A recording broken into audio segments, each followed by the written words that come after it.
What's up, Sci-Fi fans? My name is Ben and welcome back to the bench for another episode of our TIE Fighter Trench Run here on Ben Builds Sci-Fi Wednesdays. Today we're going to go ahead and jump right back in to our awesome little project here, and we're going to start off with the TIE Fighters. As you can see, last time we came in, we airbrushed everything with black for those little foil panels there, and we also went ahead and hit gray for the rest of it. Today we have to come in though, and we have to do some detail painting on those front glazing and the top hatch. That has to be done for all the TIE Fighters and the TIE Advanced. Now I thought about masking and just airbrushing those, but that's going to be way too tedious. So I'm going to come in with a very fine brush and we're going to paint all those windows. It's going to take a little bit of time, but I think it's going to turn out much better than if I went ahead and tried to mask and airbrush. So that's what we're going to go ahead and do. Also, you'll notice I have all 6 of my bases, so that is perfect. I went ahead and I molded 2 additional bases there off camera, and so you can see we have our 4 original pieces right here, and then we have our 2 new pieces. And I will say that the new resin is actually a lot crisper, a lot cleaner than the old resin. The old resin has a little bit of a yellowish tint to it. It doesn't much matter because we're going to go ahead and airbrush primer all over all of these anyway, but it is something to kind of note. I've also noticed that around each of these pieces, there's a little bit of a burr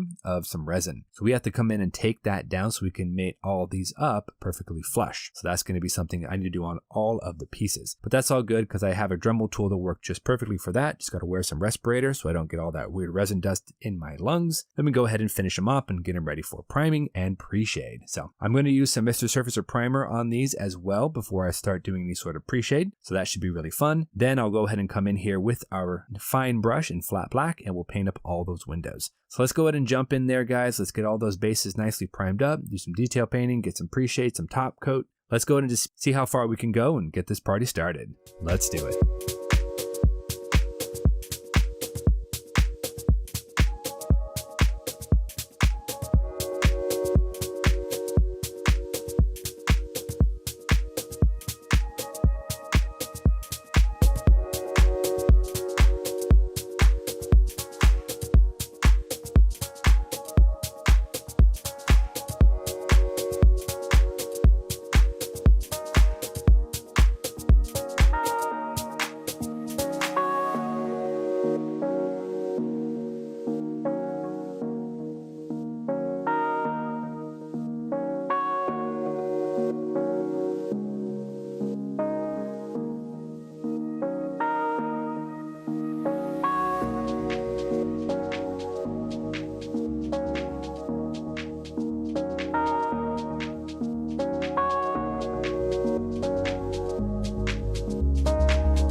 Alright everybody, we are back, and after a nice chunk of time lapse here, we have our TIE fighters and our bases looking pretty sweet. First off, let's talk a little bit about the TIE fighters. As you can see, we've got everything painted. We've got the windows painted, the top hatch painted, and we've glossed everything with Future. So I'm hoping that next episode we can come back and start doing a little bit of weathering on these to get them dirtied up just a little bit. Nice thing about TIE fighters, they don't last too long, so they're going to be fairly well maintained, so I don't have to go too crazy with the weathering. Now for the TIE Advanced though, that I might have to go ahead and do a little bit more because this is Darth Vader's personal TIE fighter.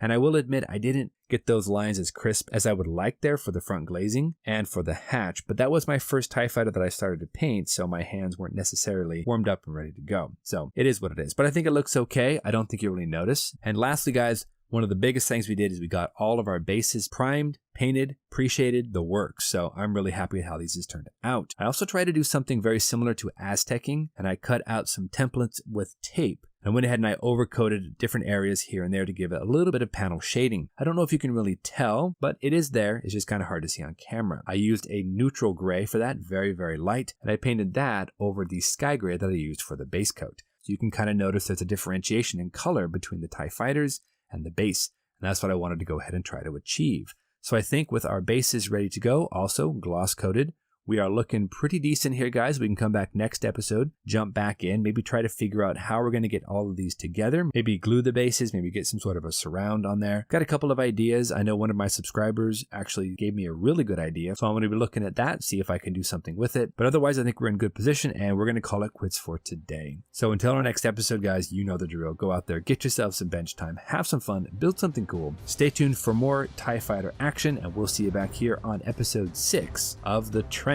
here on Ben Builds. Thanks so much for joining me, guys. Take care of yourselves, be safe, and we'll see you soon.